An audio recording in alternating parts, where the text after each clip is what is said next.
ये वादी जिन है। अब हम वादी जिन में खड़े हुए हैं। ये उसके पहाड़ हैं वादी जिन के। इसके बारे में मशहूर है कि ये गाड़ी खुद चलना शुरू हो जाती है।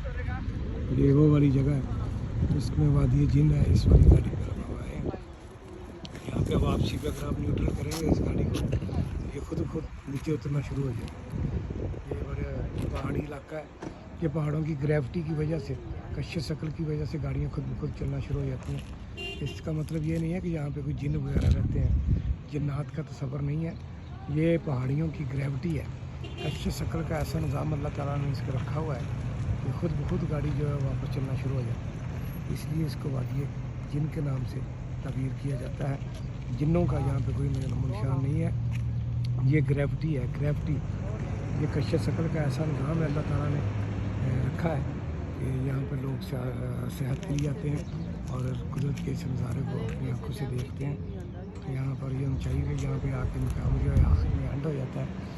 बहुत सारे सियाह जो है वो यहाँ पर आते हैं और यहाँ पर देखते हैं।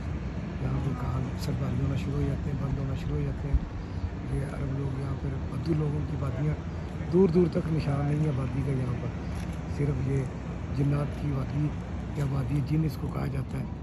यहाँ पर लोग सिर्फ नज़ारा करने के लिए आते हैं और चले जाते हैं।